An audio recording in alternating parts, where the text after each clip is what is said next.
ہے جب یہ میدان کربلا سے ایوان شام اور پھر ایوان شام سے واپس مدینہ منورہ میں جب یہ قافلہ پہنچا ہے تو وہاں پر مدینہ طیبہ کی گلیوں میں اور ان ہواؤں اور فضاؤں میں جو جملے گونج رہے تھے نا،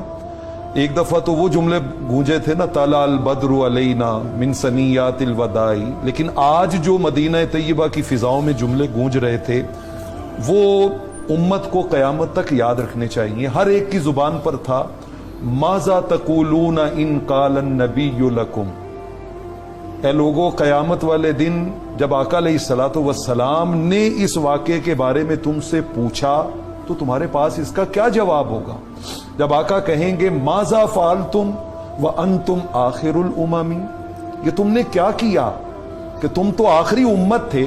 اور میں تمہیں بار بار یہ کہہ کے آیا تھا اذکرکم اللہ فی اہل بیتی، اذکرکم اللہ فی اہل بیتی، اذکرکم اللہ فی اہل بیتی،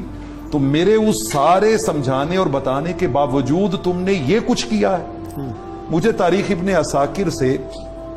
وہ جماعت صحابہ یاد آ رہی ہے جو ملک روم میں جنگ کے اوپر گئے ہوئے تھے، اور وہاں پر انہوں نے جب ایک جگہ سے گزرے تو انہوں نے دیکھا کہ جو ان کا معبد خانہ ہے، عبادت گاہ ہے، اس کے ساتھ ہی ایک دیوار کے اوپر ایک تحریر لکھی ہوئی تھی، اور وہ تحریر یہ تھی کہ اترجو امت محمد صلی اللہ علیہ وسلم شفاعت محمد بعد ان قتل الحسین، حسین علیہ الصلوۃ والسلام کو شہید کرنے کے بعد بھی کیا امت اس بات کی امید رکھتی ہے کہ اسے حضور علیہ السلام کی شفاعت ملے گی؟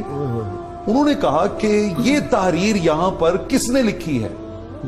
تو وہاں کے جو عیسائی علماء تھے انہوں نے کہا اللہ کی عزت کی قسم یہ تحریر اس دیوار پر 300 سال پہلے کی لکھی ہوئی ہے،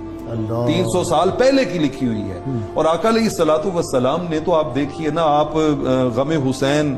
علیہ السلام میں رونے کی بات کر رہے تھے تو آقا علیہ الصلوۃ والسلام تو ابھی 4 5 6 سال کے بچے ہیں، تب سے بیان کر کر کے آپ کی آنکھیں اشک بار ہوتی تھی، اور تب سے جو ہیں، اور اگر آپ مجھے وقت دیں تو مجھے مسند احمد کی ایک روایت یاد آ رہی ہے۔ حضرت عبداللہ بن نجی رضی اللہ تعالیٰ عنہ کہتے ہیں میرے والد گرامی حضرت نجی نے بیان کیا، اور یہ حضرت مولائے کائنات علی شیر خدا رضی اللہ تعالیٰ عنہ کے وضو کا اہتمام کرنے والے اور آپ کے پانی کا اہتمام کرنے والے خادم خاص تھے۔ کہتے ہیں میں آپ کے ساتھ تھا تو ہم جب جنگ صفین پہ جا رہے تھے تو نینوا کی بستی کے پاس سے گزرے تو اچانک حضرت مولائے کائنات کی زبان اطہر پہ آیا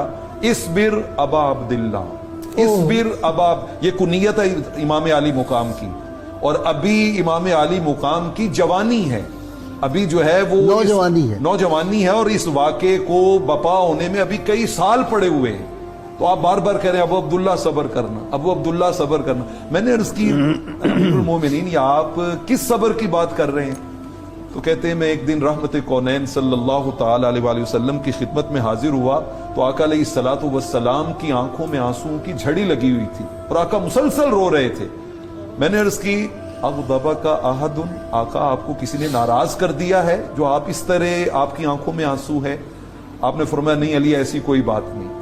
میں نے عرض کی حضور ما شان عینیک تفیضان، پھر یہ آپ کی آنکھوں میں مسلسل آنسو کیوں بہ رہے ہیں؟ تو آقا علیہ الصلوۃ والسلام نے فرمایا کہ علی ابھی جبرائیل یہاں سے اٹھ کے گئے ہیں اور انہوں نے مجھے خبر دی ہے کہ میرے نور نظر لخت جگر حسین کو فرات کے کنارے میں شہید کر دیا جائے گا۔ اور آخری جملہ اس کا بڑا خاص ہے جس سے مطلب سمجھ آتی ہے، آقا نے فرمایا لم املک عینی ان تفیدا، فرمایا یہ آنکھیں میرے کنٹرول میں ہی نہیں ہیں، ان میں آنسو کیوں نہ آئے، اس خبر کو سننے کے بعد یہ میرے کنٹرول میں ہی نہیں ہے، اس لیے بے ساختہ ان میں آنسو آ گئے۔ تو وہ بندہ بڑا ہی شکی ہے کہ جو آقا علیہ الصلوۃ والسلام کی اس سنت کے فیض سے محروم ہے، وہ بہت بدبخت اور بد نصیب ہے۔